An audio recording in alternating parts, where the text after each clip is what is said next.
Da farko muna godewa Allah maɗaukacin sarki irin godiyar da ba ta da adadi, da Allah maɗaukacin sarki ya yi mu haka a kodayaushe muke haɗuwa muke taruwa domin raya munasaba daga cikin munasabobi na a'immatul athhar alaihimus salam. Lalle muna yi wa dukkanin waɗanda suka halarci wannan guri fatan alkhairi da taya juna murna, kamar yadda nake faɗi cewa ko ba a ce komai ba tun daga kan ƙasida da aka yi da kuma irin nishaɗat da aka yi a wannan gurin da farin ciki da murna da aka yi, ya ishe mu abun farin ciki da cewar mun zauna maulidin Imamul Hussein da na al-Imamu Zainul Abidina alaihi salam. Kamar yadda ya zo cewa shi Imamul Hussein an haife shi 3 ga wannan watan na Sha'aban ne, shi kuma Imamu Zainul Abidina an haife shi 5 ga wata. To kaga mawalid din sun haɗu a wata ɗaya kenan. To a gurguje kamar yadda muka sani cewa shi Imamul Hussein wani bawan Allah ne wanda Allah madaukakin sarki ya masa baiwa, wanda a duniya a cikin al'ummar manzon Allah sallallahu alaihi wa sallam babu wanda yake da tarih wanda ya kama da na Imamul Hussein alaihi salam wajen bambance-bambancen abubuwa daban-daban. A takaice kamar yadda muka sani cewa Imamul Hussein alaihi salam an harfe shi ne wato ranar 3 ga watan Sha'aban, shekara ta ranar 3 ga watan Sha'aban, wato shekara ta 3 bayan hijiran manzon Allah sallallahu alaihi wa sallama daga Madina, daga Makka zuwa Madina. Kuma kamar yadda mun sha karantawa lokacin da aka haifi Imamul Hussein alaihi salam, manzon Allah sallallahu alaihi wa sallam ya yi farin ciki kwarai da gaske, kuma hatta mala'iku a sama sun yi bishara da haihuwar Imamul Hussein alaihi salam. Sannan kuma lokacin da aka haifi Imamul Husaini gabaki ɗaya ƙasa ta haskaka, ma'ana duk duniyan nan idan ka kalle ta za ka ga farin ciki kawai ake yi, wato gari ya yi haske da haihuwar Imamul Hussein alaihi salam. Bayan nan manzon Allah sallallahu alaihi wa sallam ya yi farin ciki mai girma lokacin da aka haifi Imamul Hussein. Ma'aiki ya lullube Imamul Hussein, sannan ya yi masa hutuba a kunnensa na dama, sannan ya yi masa iƙama a kunnensa na hagu. Bayan manzon Allah sallallahu alaihi wa sallam ya yi masa wannan, daga lokacin da aka haifi Imamul Hussein sai kuma aka ga manzon Allah ya haɗe ransa, wanda wannan haɗe ran da ya yi har sai da ta kai da wato hawaye yana kwararowa daga fuskar manzon Allah sallallahu alaihi wa sallama. Manzon Allah ya fashe da kuka. Bayan ya fashe da kuka sai ya ɗauki Imamul Hussein haka yana sansana Imamul Hussein, yana sansana Imamul Hussein, da ya ajiye shi kuma sai ya ƙara ɗaukansa sai kuma ya sumbance shi. A lokacin da ya yi wannan, sahabban manzon Allah sallallahu alaihi wa sallam sun tambayi manzon Allah akan cewa menene dalilin da ya sa ya aikata wannan. Saboda haka manzon Allah yake cewa abin da ya sa na aikata wannan shine wasu jama'a ne azzalumai kafirai daga Banu Umayya, Allah ya tsine musu albarka, kuma kada Allah ya ba su ceto na ranar alkiyama, su ne za su kashe shi. To saboda haka al-Imamul Hussein alaihi salam bayan nan sai manzo Allah ya sake ɗaukarsa, sai ya sake maimaita masa wannan abin da ya masa. Ya yi masa kiran sallah a kunnensa na dama, sannan ya sake masa iƙama a kunnensa na hagu. Saboda haka sai ya sa masa, kamar yadda Allah madaukakin sarki ne ya sa ranan 7 ga haihuwar Imamul Husaini, manzo Allah ya sa masa suna Hussein, kamar yadda Allah madaukakin sarki ne ya sa masa wannan suna din mai albarka. Kuma yana daga cikin kususiyar wannan suna din cewa kafin a raɗa wa Imamul Husaini Husaini, to duk duniyan nan ba a taɓa haifar wani ɗa an sa masa suna Husaini ba.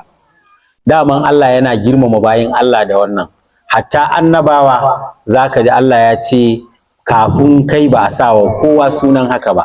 Saboda haka Imamul Husaini yake, lokacin da aka sa masa wannan sunan duk duniyan nan ba a taba haifar wani ɗa an sa masa al-Husaini alaihi salam ba, sai akan Imamul Husaini alaihi salam.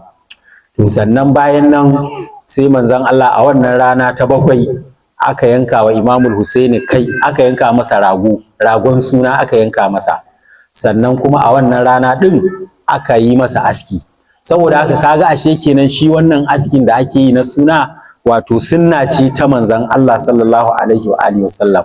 Ba sunnar manzon Allah bane a haifi yaro ka kyale shi da gashin da ya zauna da shi a ciki saboda gayu. Ba ka da wani abu da zaka faɗa in ba gayu ba. Kana so ka ga kanka kan yaronka yayi yalan, kai kuma ga ka mutumin Afirka tikari.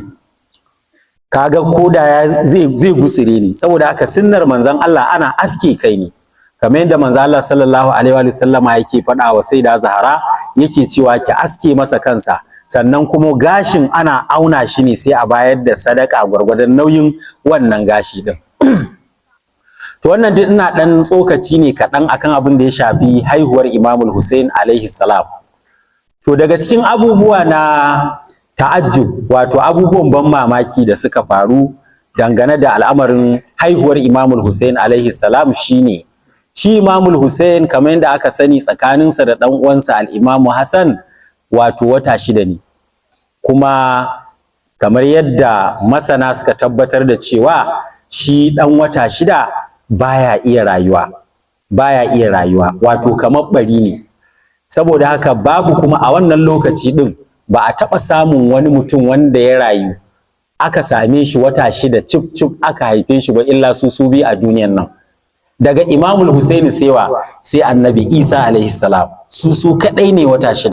Annabi Isa cikinsa wata 6 ne, haka nan Imamul Husaini shi ma cikinsa wata 6 ne aka haife shi, kuma ya zo a matsayin cikakken mutum. Saboda haka wannan duk yana daga cikin abubuwa na wato ta'ajjub da ban mamaki a cikin al'amarin haihuwar Imamul Husain alaihi salam. Saboda haka wannan yana daga cikin abubuwan da yake nuna girmansa da kuma janyo hankalin mutane akan al'amarin. Dama haka sunnan Allah take, kamar yanda ya kawo misali, ya ce haka abin yake lokacin da Allah ta'ala ya kaddara haihuwar Imamu Ali alaihi salam, sai ya zo da bakon abu saboda a nuna wa mutane matsayin Imam Ali alaihi salam. Sai ya zama Imam Ali alaihi salam an haife shi a wani guri mai tsarki, shine ɗakin Ka'aba, wanda ba a taɓa haifar wani mutum a ɗakin Ka'aba ba, sannan kuma babu wanda za a iya haifa a ɗakin Ka'aba. Har wani malami yana cewa idan ka ji haushi, idan matarka za ta haihu ka kai ta ɗakin sai ta haihu a ciki. To babu wani mutum a duniyan nan wanda aka taɓa haifarsa a cikin ɗakin Ka'aba, Baitul Atiq, wanda ya zama shine alƙiblar duk duniyan nan, ta yanda inda za ka kalli wani guri kai sallah ba nan ba, to sallar ka ba ta yi ba, ko karka cewa kai sallar ka ba ta yi ba. Wannan kenan dangane da abin da ya shafi alal aƙalli dangane da abin da ya shafi haihuwar Imamul Hussein alaihi salam. Abu na tsakiya shine yaya yanayin rayuwar Imamul Hussein ta kasance dangane da rayuwarsa, yaya lamarin iyalinsa yake, kafin kuma mu zo a kyawawan ɗabi'unsa da yanda ya rayu da sahabbansa, da yanda ya rayu a matsayinsa na mutumin da ya fi kowa mutunci. An fuskanta ai. Saboda haka kamar yadda muka sani cewa shi Imamul Hussein alaihi salam kamar kowanne mutum ya rayu da iyali kuma ya haifi ‘ya'ya. Imam Hussein yana da matansa, daga cikin matansa akwai Laila binti Abi Murra bin Mas'ud Saqafi. Wannan Laila ɗin matar Imamul Hussein ce ko? Sannan akwai Ribab, wacce ita wannan Ribab ɗin ita ce binti Imru'ul Qais ash-sha'ir al-ma'ruf. Ita wannan Ribab ɗin mahaifinta sha'iri ne fitacce, sanannen sha'iri ne. Ita Ribab matar Imam Husaini kenan ta biyu. Shi yasa kaga ita ma ta gada lokacin da ta yi zaman makokin shekara guda a kabarin Imamul Husain, sanda za ta juya ta tafi, ai kaga tana rera waka har ta nisa tana kallon kabarin Imamul Husaini, tana kuka, tana faɗar kalmomi masu sosa zuciya. Daga cikinsu take cewa za ka mun uzuri a cikin hukuncin da na yi a kanka ya kai baban wane da wani. Kaga ta gada kenan, mahaifinta sha'iri ne ma'arufi na manzon Allah sallallahu alaihi wa sallam. Sannan daga cikin matan Imamul Husaini akwai Atika, sannan kuma akwai Shahzanan. Wannan dukkaninsu iyalansa ne Imamul Husaini alaihi salam. Sannan Imamul Husaini yana da 'ya'ya yana da 'ya'ya kamar yadda zaka ji ana tambaya Imamul Husaini yana da 'ya'ya ko kuma yana da mata, to wannan ya kamata mutane su san da wannan. Kamar yadda aka sani Imamul Husaini daga cikin 'ya'yansa akwai Zainul Abidin wato Aliyu Sajjad kenan, sannan akwai Aliyu Akbar, sannan akwai Ja'far, sannan akwai Abdullahi Rabi' wanda kowa ya san wane ne Abdullahi Rabi' da irin gudunmuwar da ya bayar a matsayinsa na jinjiri a wajen taimakon mahaifinsa al-Imamul Husaini alaihi salam. Shi ne wanda ake ce masa Aliyu Asgar, saboda me? Saboda akwai Aliyu Akbar, akwai Aliyu Asgar. Imamul Husaini yana da 'ya'yansa guda biyu, dukkaninsu sunansa Ali, kuma akwai hikimar da ta sa aka sa musu wannan. Shi sa ake cewa shi babban dama ya yi shahada ne a Karbala, ake ce masa Aliyu Akbar. Sannan shi kuma Imamu Zainul Abidin shi ne ake ce masa Aliyu Asgar. Duk waɗannan 'ya'yan al-Imamul Husaini ne alaihi salam. Sannan akwai Sukaina daga cikin 'ya'yansa. Bayan Sukaina sannan akwai Fatimatun Nabawiyya, wanda ban ga 'yan uwa suna sa sunanta ba. Fatimatun Nabawiyya, 'yar gidan Imamul Husaini. Sannan kuma akwai Ruqayya. Wannan duk 'ya'yan Imamul Husaini ne, kuma kowanne akwai irin rayuwar da ya yi da kuma irin gudunmuwar da ya bayar. To a gurguje Imamul Husaini alaihi salam, kamar yadda muka sani cewa rayuwansa wata rayuwa ce wacce a bar koyi, kuma rayuwa ta mutuntaka. Ba a taɓa samun mutum mai mutuncin Imamul Husaini ba, kuma bai cancanci halin Imamul Husaini alaihi salam da kirkinsa, bai cancanci abin da al'umma suka yi masa ba. Saboda a ƙa'ida ai kaga ka yaƙi mutum ko kai faɗa da shi ko ka cutar da shi baya rasa ɗan wani dalili ko cewar akwai wani abu. To Imam Husaini bai kowa komai ba. Bari mu ji yanda yake mu'amala da sahabbansa, da yanda yake mu'amala hatta da bawansa, hatta bawan Imamul Husaini mu ya yake yin mu'amala da shi. Kamar yadda Imamul Husaini ya kasance shugaba mai tsantseni, babu wanda ya kai Imamul Husaini tsantseni. Imamul Husaini ya koya wa mutane tsantseni, sannan kuma ya koya wa mutane gudun duniya. Saboda me? Saboda ita duniyan nan da kake ganinta wato wata irin makira ce, kuma ba masoyinta baya iya gane ta. A haƙiƙar duniya yanda take ita mushe ce, kuma babu wanda yake kokawa akan cin mushe in ba karnuka ba. Yanzu kenan mutane suna so su ce yanzu sun yadda su zama karnuka, da yanzu mutane suke ta yin wata irin rayuwa ta hauka akan duniya. Mutum zai iya zuwa ya haura gida ya kashe mutum 7 saboda ya samu duniya. Mutum zai iya yanke wa mutum makogaro saboda ya samu duniya. To duk rashin koyi da karantarwar Imamul Husaini ne alaihi salam. Imamul Husaini ya kasance mutum ne mai zuhudu, kuma mai tsantseni, sannan kuma mai kyakkyawar ɗabi'a. Daga cikin kyawawan ɗabi'a ta Imamul Husaini alaihi salam akwai wata rana daga cikin ranaku, Imamul Husaini sai ya tattara sahabbansa sai ya ce su zo su raka shi gonarsa. Imamul Husaini yana da gona, kamar yadda kake da gona haka Imamul Husaini shi ma yana da gona. Shi isa irin wannan majalisin yana da matuƙar raya zukata, don ka san iyayen gidanka wacce irin rayuwa suka yi, kamar yadda maƙiyansu suke binne su. Yanzu kaga al'ummar musulmi zaka iya zuwa ka tambaya yau 3 ga wata yau me ya faru, ba su san yau aka haifi Imamul Husaini ba. Yau 5 ga wata me ya faru, ba su san Imamu Zainul Abidin aka haife shi ba. Shi yasa kuma ranar haihuwa tana da matuƙar tasiri. Shi yasa kaga su waɗanda suke cancanta ma lokutan haihuwa din ai sun san dalili, saboda ba jahilai bane. Manzon Allah 17 aka haife shi ga watan da aka haife shi. ba wata ruwayan da ta zo magana cewar manzo Allah 12 ga wata aka haife shi, ƙarya ne. Ruwayan ahlul bait alaihi salamu 17 ne, kuma ran juma'a aka fi manzon Allah, shine gaskiyar lamari. To me isa aka canja ta ko mutane suka tafi akan haka? Kuma idan an zo za a karanta wa mutane manzon Allah, haka za a karanta kuma haka za ka ɗauka. To idan ba a raya munasabat irin wa'annan, a ina ne za ka ji yau 3 ga wata ma aka haifi Imamul Husaini? Kamar yadda kake bakin ciki yayin da aka shahadantar da shi, ya kamata ne kai farin ciki ranar da aka haife shi. Saboda haka Imamul Hussein ya tattara sahabbansa suka tafi gonarsa. To a wannan gonar dama yana da wani bawa a wannan gonar, sunan bawan ana ce masa Swafin da Swadun. Swafin shi yake kulawa Imamul Husaini da wannan gona tasa. To lokacin da Imamul Hussein ya kusa zuwa gonar, sai ya hangi wannan bawan nasa yana cin gurasa a tsaye, yana cin gurasa. To a al'adar bawa da ubangidansa, shi bawa idan ko me yake yi, idan ubangidansa ya zo kawai yana dinawa ne, kawai yanzu shi ba shi da wani lokaci sai yanda aka yi da shi. Shi kuma Imamul Husaini ya hangi wannan bawan nasa yana cin abinci, saboda haka al-Imamul Husaini kawai wannan mataki ya ɗauka a matsayinsa na cikakken mutum mai mutunci. Yayin da ya gan shi kawai sai Imamul Husaini sai ya zauna a ƙarƙashin dabino, sai ya ɓuya kawai sai ya zauna. Su ma sahabban Imamul Husaini kowa sai ya dakata.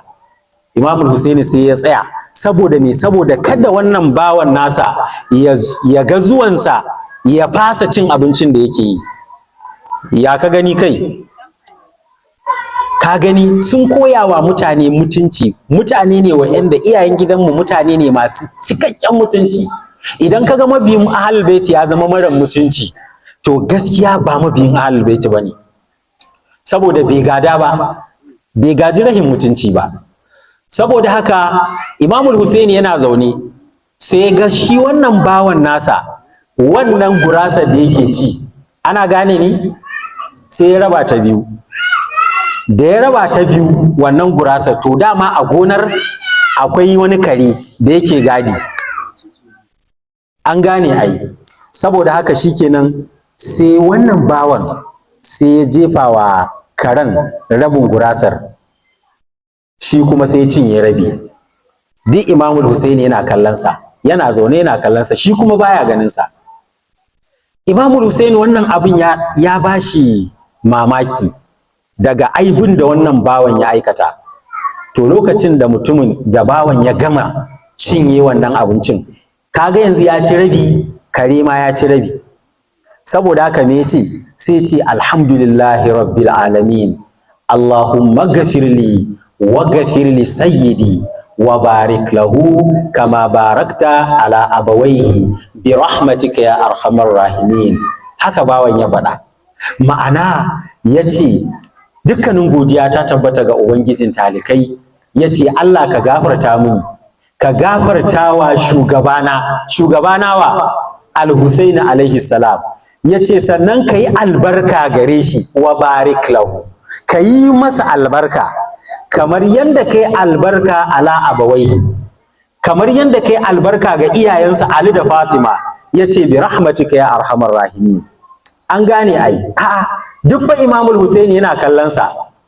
To a wannan lokacin ne kawai sai Imamul Husaini ya miki, sai kawai bawan ya ganshi. Imamul Husaini sai kawai yana miƙewa, sai bawan nasa ya irin razana haka. An gane ai? Sai ce ya sayyidi wa sayyidil mu'minin inni ma araituka fa'afu anni. Yace ya shugabana kuma shugaban dukkanin mu'minai, yace wallahi ban ganka ba, amma kai mun afuwa, kai mun afuwa. Ka san me Imamul Husaini ya ce masa? Sai ce a'a, ai ni ne zan nemi afuwanka, ni ne fa na shigo maka gida ba tare da na nemi izininka ba. Kar ka manta fa gonan nan ta Imamul Husaini ce. Sai ce ni ne na shigo gonarka ba tare da na nemi izininka ba.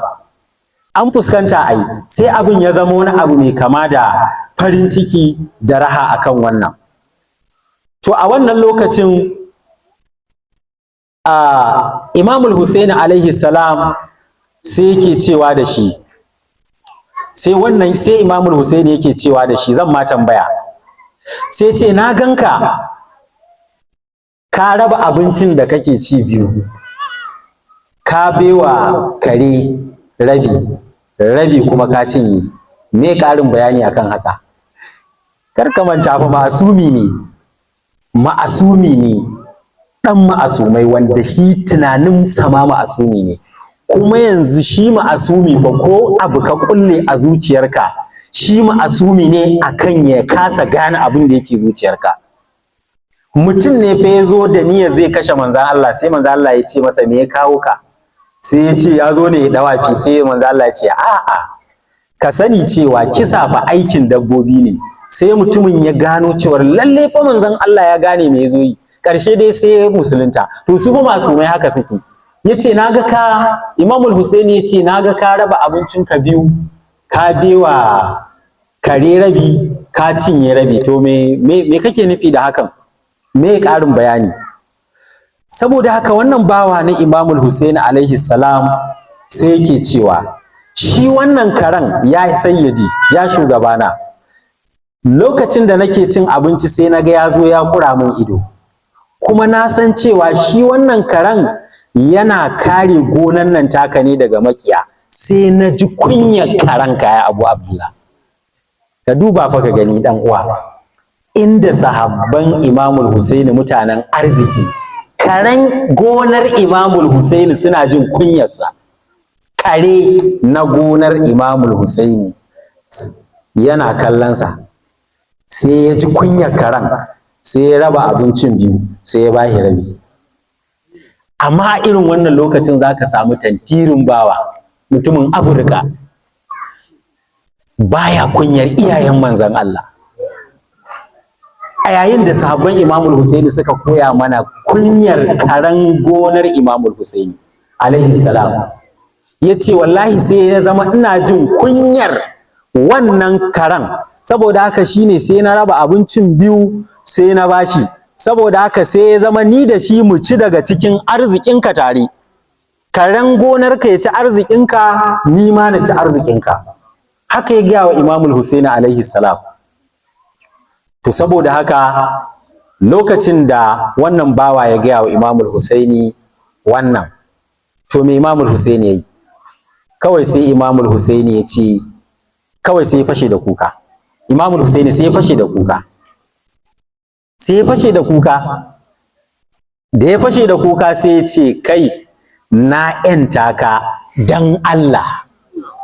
Ya ce na ‘yanta ka dan Allah, na ‘yanta ka. Ya ce na ‘yanta ka dan Allah, na ‘yanta ka. An gane ko? Ya ce sannan kuma gashi na yi maka babbar kyauta ta dinarori masu tarin yawa. Ya ce kuma kan kwantar da hankalinka, duk wannan abin da ne maka, ya ce wallahi da daɗin raina ne maka, ba abin da kai mun, da daɗin raina na yi maka, na ‘yanta ka. An fuskanta a yi.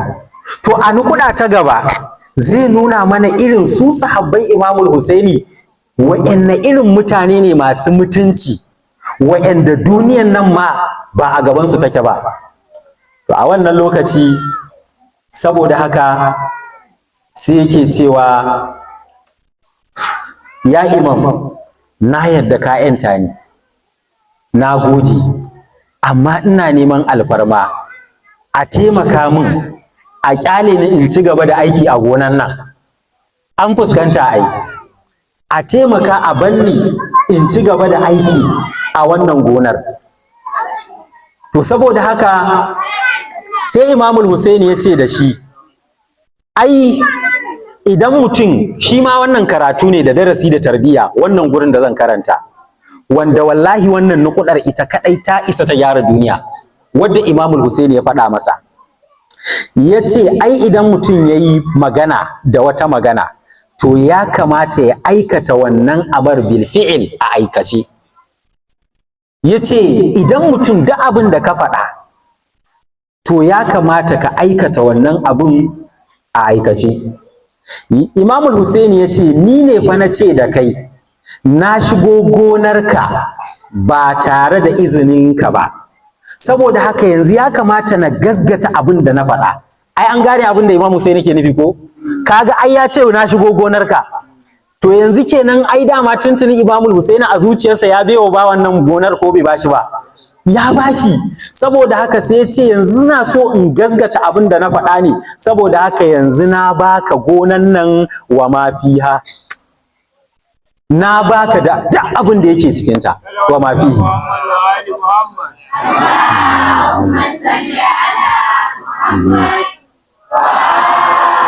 Saboda haka yace na baka gonar da duk abin da yake cikin gonar, na baka ita. A'a, sai Imam Hussein ya ce to amma ina so in gaya ma wani abu guda ɗaya. Za a fita haƙƙin su ma sahabban Imam Hussein. Sai ya ce to su kuma wayannan da na taho da su, mun taho da su ne dama dalilin da yasa na taho da su, na gayyato sahabbaina ne domin su zo su ci su sha a wannan gona tawa. Don haka yanzu na sanya su su zama baƙinka. Abin da nake so da kai shine ka girmama su saboda ni, Allah sai ya girmama ka ranar alkiyama.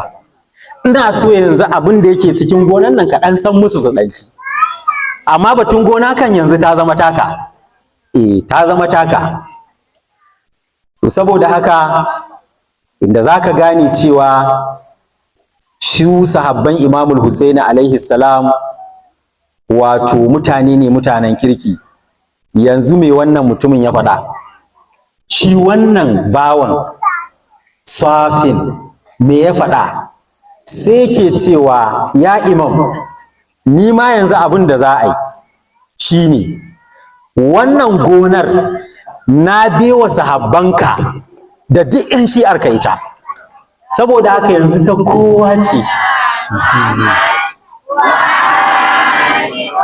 Saboda haka yanzu wannan gonar ta kowa ce, saboda haka duk sahabban Imamul Husaini da 'yan shi'ar Imamul Husaini, saboda haka su zo su shiga gonar Imamul Husaini su ci arzikin Imamul Husaini.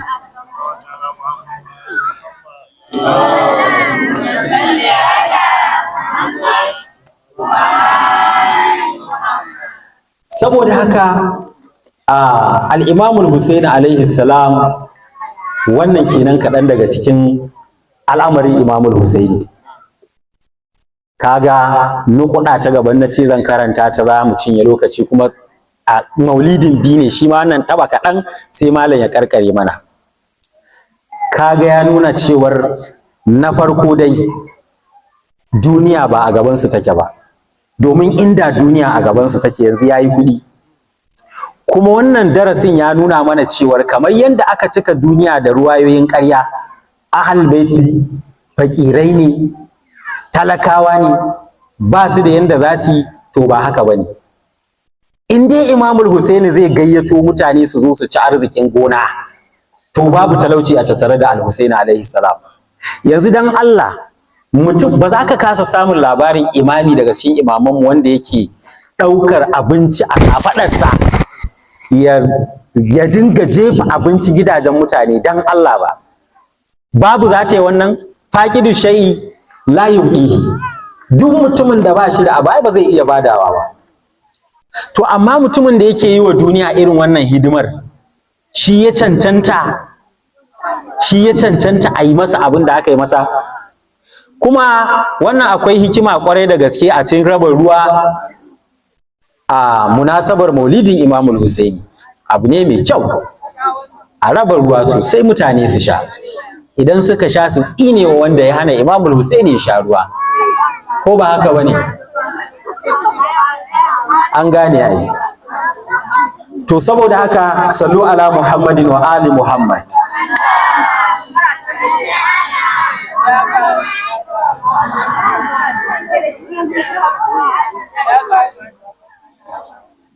Imam Zainul Abidin alaihi salam, kamar yadda aka sani cewa an haife shi ranar 5 ga watan Sha'aban, sannan sunansa Ali ɗan Husaini, Husainin ɗan Ali, kuma shine imami na 4 daga cikin imaman shari'a.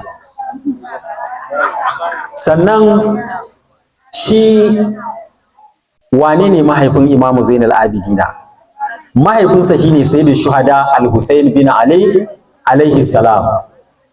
Mahaifiyarsa kuma wace ce mahaifiyar Imamu Zainul Abidina? Ita ce Shahzanan. Daga cikin matan Imamul Husayn kamar yadda muka faɗa akwai Shahzanan, to ita ce mahaifiyar Imamu Zainul Abidina alaihi salam. Sannan kakansa shine Sayyidul Ausiya, ma'ana al-Imamu Ali bin Abi Talib alaihi salam. An haifi Imamu Zainul Abidina alaihi salam wato a watan Sha'aban, 5 ga watan Sha'aban a shekara ta 38 bayan hijiran manzon Allah sallallahu alaihi wa alihi wasallama daga Makka zuwa Madina. Sannan alkunyarsa ana ce masa Abul Hassan, sannan kuma laƙabinsa ana ce masa Aliyu Asgar. Saboda me? Saboda shine ƙanin Aliyu Akbar wanda ya shahada. Daga cikin laƙabinsa ana ce masa Zainul Abidin, ana ce masa Sajjad. Mene dalilin da yasa aka ce masa Sajjad? Li kasrati sujudihi, wato saboda yawan sujjadarsa. Mutum ne mai yawan ibada, mai yawan addu'a. An gane ko? To saboda haka abu ɗaya kawai zan faɗa, kamar yadda ya zo a ruwaya ta Imamu Kazim alaihi salam yake cewa shi Imamu Ali Zainul Abidina wani mutum ne wanda Allah ya yi masa karamci, Allah yana ji da shi. Daga cikin karamcin da Allah maɗaukakin sarki zai masa idan aka tashi alkiyama, duk duniya ta haɗu, sai Allah ta'ala sai ya sa mala'iku su dinga kira, ina Imamu Zainul Abidina, ina Zainul Abidina. A taron alkiyama a ce Allah yana kiranka. A taron alkiyama, yayin da kowa idanuwansa suka cika fal da tsoron Ubangiji cewar ya za a yi, kowa yana cikin bala'i, babu wanda ba a cikin masifa yake ba illa wa'anda Allah ya zaɓa. Amma sai aka ce yanzu gashi kira yana kira, ina wani, ina wani. Shi sa shi daga cikin wato ainihin kususiyat da Allah ya masa, Allah ya masa mai kyan sauti. Mutum ne wanda ba a taɓa samun wani mutum mai daɗin sauti irin Imamu Zainul Abidina ba. Yana da daɗin sauti idan yana yin magana. Shi isa kowane ne kai, idan ya fara yin magana sai ka saurare shi. Kar ka manta lokacin da aka je fadar wancan, duk da ba zaman Ashura muke ba, ai daga cikin maganganun da yake yi shine yanayin sautinsa, ko ba ka ƙaunarsa sai ka tsaya ka saurari me wannan yake cewa ne. Sannan idan yana karatun Alƙur'ani, Imamu Zainul Abidina in yana karatun Alƙur'ani, akwai mutane waɗanda suke yin wato jigila na ruwa, su zo su ɗebi ruwa suna raba wa mutane. Kamar dai ka ce yanzu ka ce 'yan garuwa. Idan Imamu Zainul Abidina yana yin karatun Alƙur'ani, ƙofar gidansa yakan cika fal da mutane. Idan ka tambaye su me kuke yi, kawai irin suna sauraron karatunsa ne. Duk wanda ya zo wucewa ba zai iya wucewa ba sai ya tsaya ya saurari karatun Alƙur'ani. Idan wannan ya zo, abin da zai baka mamaki shine idan wannan ya zo, kawai tsabar daɗin karatun Alƙur'ani zai sa ya tsaya. Shi ma wani idan ya zo tsayawa zai, ba tare da ya tambayi wannan cewar wai me ya tsayar da kai bane me ya tsayar da kai. Ka gani ko? To saboda haka Imamu Zainul Abidina ya kasance wani bawan Allah abin kwaikwayo, kuma ya ba da gudunmawoyi. Akwai abubuwa da dama waɗanda suka shirya wannan majalisi, Ubangiji Allah ya saka musu da alkhairi, kuma Allah subhanahu wata'ala ya ƙara ba mu rayuwa da lafiya da aminci. Dukkanin khaufi Allah ya tunkuɗe mana shi. Marasa lafiyan mu Allah ta'ala ya ba su lafiya. Waɗanda suka shirya wannan munasaba, kamar yadda na faɗa, ita munasaba irin waɗannan raya zukata ne kuma raya addini. Duk lokacin da irin wannan munasabat ɗin suka karanta, to addini zai zama ya mutu, saninsa zai zama babu shi, kamar yadda na sha faɗa cewa imaminka, imamin zamaninka, sai aka ce baka san ran da aka haife shi ba. To lalle wannan ba ƙaramin tawaya ba ne, tawaya ce, tawaya ne wannan. Yaya al'umma suke rayuwa a matsayin tauyayyu? Daman haka ne, duk mutumin da bai yi riko da tamassuki da ahlul baiti ba, a tawaya zai rayu, sannan a tawaya zai mutu, kuma a tawaya zai tashi, kuma zai koma makomar tauyayyu. Kamar yadda mutumin da ya rike ahlul baiti alaihi salam zai rayu cikin farin ciki da kamala, sannan zai mutu cikin farin ciki da kamala, zai shiga kabarinsa cikin farin ciki da kamala, kuma za a tashe shi da farin ciki da kamala. Saboda haka ba abin da za mu ce da Allah sai godiya.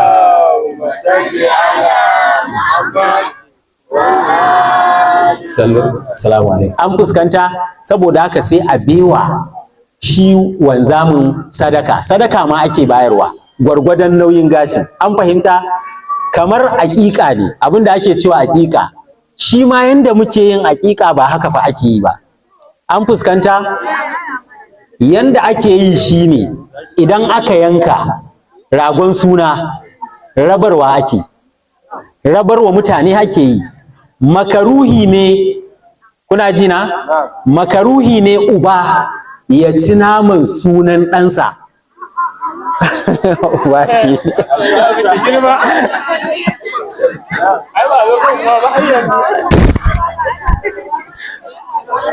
An gane ko? To saboda haka ita ma uwar makaruhi ne ta ci. Makaruhi ne ta ci. Ka gane ai, saboda haka an da son samu ne ma an fi so idan aka yanka a rabar da shi ɗanye. Saboda haka ita kuma mai jego sai ka yanka mata nama, kai mata walima ta zuba a fantekar ta dinga ci. Amma dai makaruhi ne ta ci naman, kuma kai ma makaruhi ne ka ci. Duk wannan shi haka ake a makarantar ahlul baiti alaihimus salam. Sannan kuma yana da matuƙar muhimmanci mutane su dinga daurewa suna yin aƙiƙa. An gane, saboda ita kanta aƙiƙa tana da alaƙa da tsawon ran ɗanka.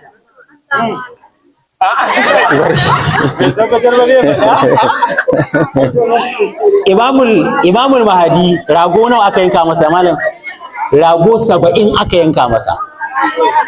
Rago na suna guda 70 aka yanka wa Imamul Mahadi. Kai bari dai a gura.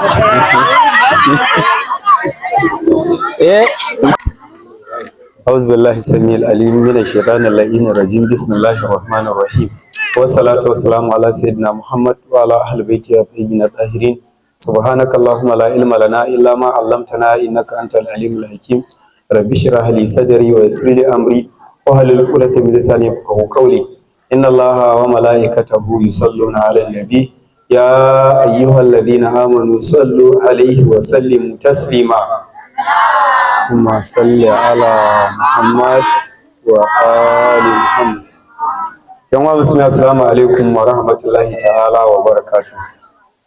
To babu shakka godiyar mu ga Allah subhanahu wa ta'ala ba za ta yanke ba bisa ni'imarsa gare mu da yake ta raya mu, yana nuna mana irin wannan wato munasabobi wanda muke haɗuwa domin raya wato ambatan gidan manzon Allah sallallahu alaihi wa alihi wa sallam da aimatu ahlul bait alaihi salatu wassalam, wadda kamar yanda bayani ya gabata a yanzu cewa a yau mun zauna ne don raya munasaba ta miladin wato biyu daga cikin aimatu ahlul bait alaihi salatu wassalam, wato sune Imam Hussein alaihi salam da kuma Imam Ali Zainul Abidin alaihi salam, wanda kamar yadda mai gabatarwa ya faɗa kuma shi ma Sayyid Abul Fadl Abbas shi ma ya shiga cikin zumra din da akalla aka ambata mana cewa shi ma a cikin wannan mutanen aka haife shi. Muna gode Allah subhanahu wataala bisa wannan tawfiki da yake mana da kuma bisa ni'imarsa gare mu da ya ba mu dama da kuma wato zarafi ko da yaushe muka yi kokari wajen raya irin wannan munasabobi daidai gwargwadon yadda zarafi ya ba mu a muhallinmu. Babu shakka Allah subhanahu wataala a cikin alkur'ani mai girma yana cewa sallu ala Muhammad wa ali Muhammad. Allahumma salli ala Muhammad wa ali Muhammad. Da yake ayar alkur'ani za a karanta ne, kaga bai kamata za a karanta ayar alkur'ani ana surutu ba ko? Allah ta'ala yana faɗa a cikin alkur'ani mai girma ya ce wa man yu'azzim sha'airallah fa innaha min taqwal qulub.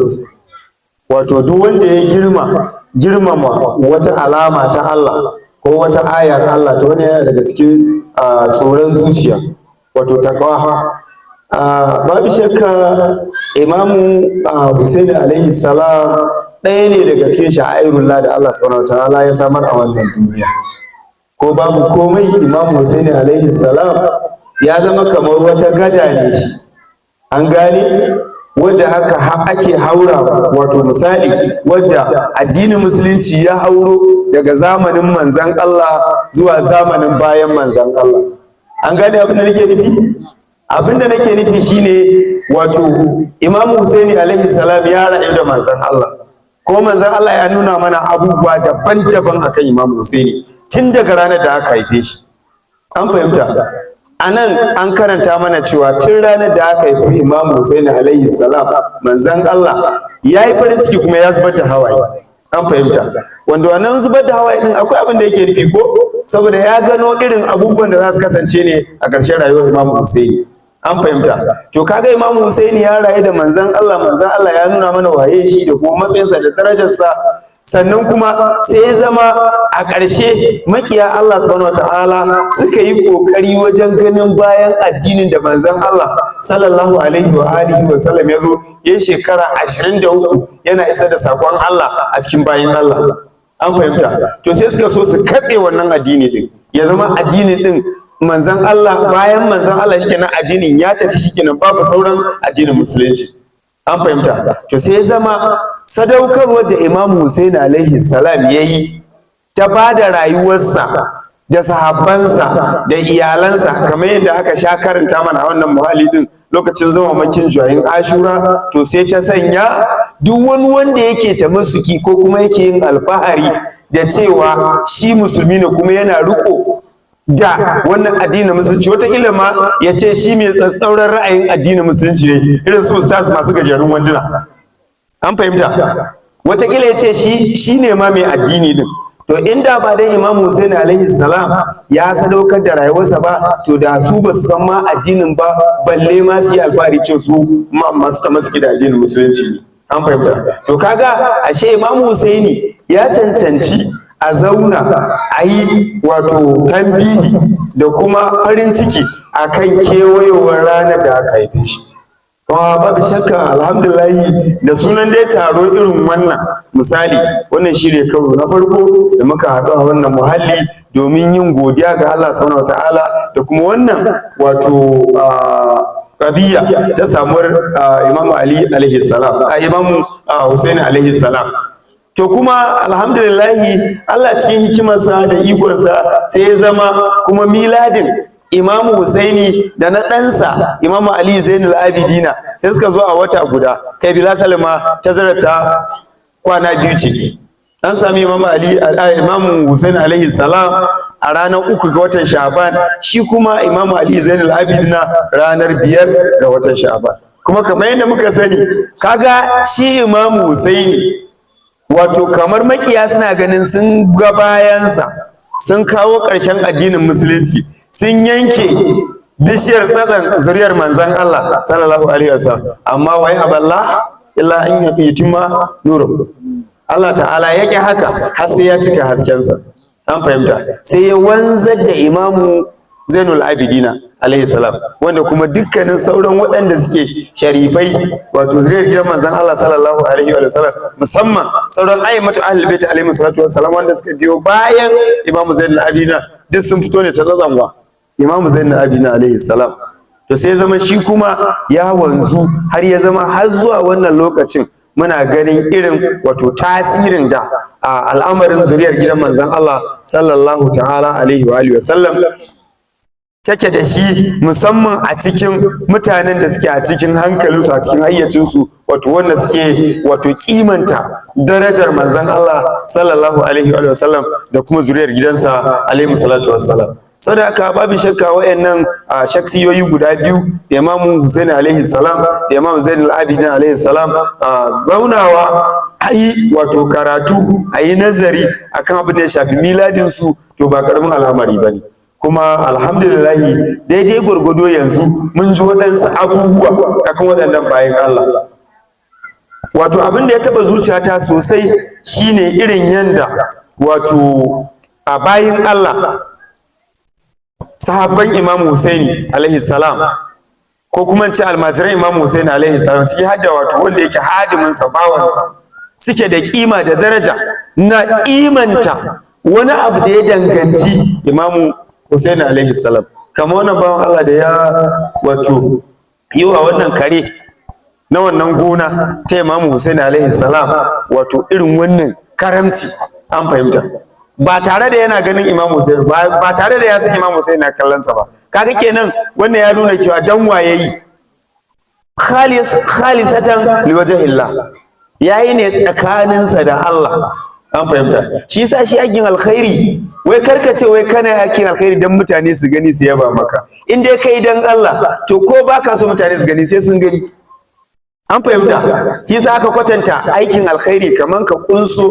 abu mai maiko ne a cikin takarda, an fahimta. In dai ka tawo takardar ai maikon zai nuna menene a cikin me a cikin takardar, an fahimta. To kaga wannan bawan Allah yayi al'amari tsakaninsa da Allah domin Allah, kuma sai zama Imam Husaini ya gani, wanda sakamakon wannan har ya kai ga ya samu yancinsa, kuma wannan gonar ta zama tasa, ya mallaka masa ita. To sai zama tunda su daman ba wai tarkacen duniya ne wato hamminsu ba ko kuma burinsu ko bukatarsu ba, sai zama shi kuma ya sadauka wannan gonar ga dukkanin wato shi'ar Imam Husaini da Ahlul Bait alaihi salatu wassalam, wanda ciki alhamdulillah muna fata Allah ta'ala ya sanya da mu a ciki dan alfarman manzon Allah sallallahu alaihi wa alihi wasallam.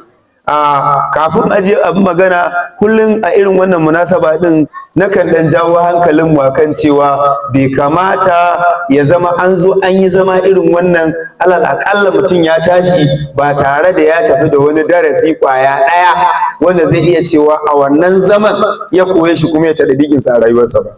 Wallahi in dai mutum yana yin haka kuma yana kokari wajen dabbakawa din, to in Allah ya yarda wallahi kafin shekara ta dawo sai ya tara abubuwa da yawa na ɗabi'u, manya-manyan ɗabi'u, makarimul akhlaq, wanda in Allah ya yarda waɗannan abubuwan sai sun zama masa tsani kuma sila zuwa ga rahamar Allah subhanahu wata'ala ranar gobe alkiyama.